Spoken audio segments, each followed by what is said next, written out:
Hello guys, আমি Deep welcome back to my channel Deep exclusive. So এখন আমি এই ভিডিওর মধ্যে অনেকগুলো এক্সাইটিং আপডেটকে নিয়ে কিন্তু কথা বলবো। সো প্রথম আপডেটটা অবভিয়াসলি জিদ্দাকে কেন্দ্র করে এবং জিদ্দার যে আপকামিং প্রজেক্টটা আসছে বিপ্লবী ডাকাত বলে, এবং সেই পার্টিকুলার প্রজেক্টে আমরা কিন্তু মানে বিরাট বিরাট বড় রকমের কিন্তু কাস্টিং দেখতে পেতে পারতাম, বাট স্টিল যে খবরটা উঠে আসে যে আমরা অসুরে যেমন আবিরদাকে এবং জিদ্দাকে একসঙ্গে স্ক্রিন শেয়ার করতে আহ, দেখেছিলাম, সেই রকম ভাবে হয়তো আমরা দেখতে পেতাম, বাট স্টিল একই রকম ক্যারেক্টার হওয়ার জন্য মেবি হয়তো আবিরদা এইরকম একটা ক্যারেক্টার করতে চাইছে না।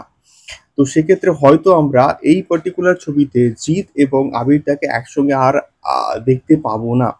দেখা যাক কি হয়। এটার এখনো অব্দি ফুল ফ্লেজেড কাস্টিং সম্বন্ধে কিন্তু রিভিল হয়নি, এবং এই আপডেটটা কিন্তু কোথাও গিয়ে ঘোরাফেরা করছে বিভিন্ন জায়গাতে। দেখা যাক কি হয়। তোমাদের কি মতামত অবশ্যই কিন্তু কমেন্ট বক্সে কিন্তু কমেন্ট করতে পারো। সেকেন্ড যে বিষয়টাকে নিয়ে কথা বলবো সেটা হচ্ছে অবশ্যই সানি দেওয়ালের বর্ডার টু কে নিয়ে। বর্ডার টু নেক্সট ইয়ার কিন্তু আসবে, ইন্ডিপেন্ডেন্স উইকে কিন্তু আসবে, এবং যখনই আসুক না কেন বর্ডার টু একটা ম্যাসিভ লেভেলে কিন্তু বক্স অফিস কালেকশনস করবে, এটাকে নিয়ে কোনো সন্দেহ নেই।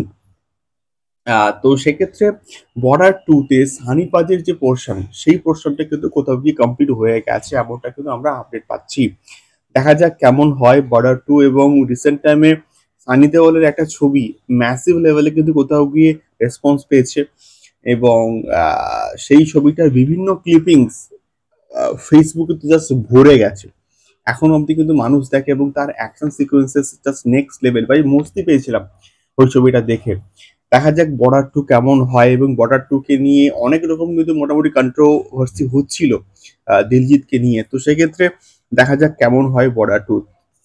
তৃতীয়ত কথা বলবো অ্যাটলিকে নিয়ে, এবং আল্লু অর্জুন এবং অ্যাটলিতে আরো একটা নতুন ফিমেল ক্যারেক্টার কিন্তু কোথাও গিয়ে ইন্ট্রোডিউস হচ্ছে, এবং সে নান আদার দ্বারা কিন্তু রশ্মিকা মান্দানা।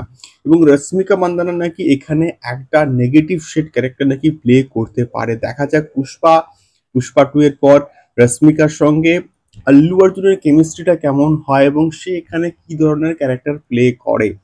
সেকেন্ড টাও কিন্তু কোথাও গিয়ে আল্লু অর্জুনকে নিয়ে, এবং আল্লু অর্জুন এবং অ্যাটলির মধ্যে মধ্যে যে কোলাবোরেশনটা হচ্ছে, সেখানে আল্লু অর্জুন নাকি 4 রকম চরিত্র প্লে করতে পারে।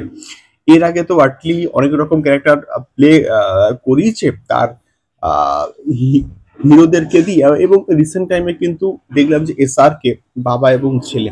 তো সেক্ষেত্রে এখানে আল্লু অর্জুনকে দিয়ে কিন্তু দাদু, বাবা এবং দুই ছেলের চরিত্র কিন্তু প্লে করাতে পারে আমাদের আল্লু অর্জুনকে অ্যাটলি। দেখা যাক কিভাবে এটাকে এক্সপ্লোর করে। তো বেশ কিন্তু কোথাও কি ইন্টারেস্টিং বিষয় আমার লাগলো এই বিষয়টা। তোমাদের কি মতামত অবশ্যই কিন্তু কমেন্ট বক্সে কমেন্ট করতে পারো। দেখা হচ্ছে পরবর্তী ভিডিওতে। টাটা।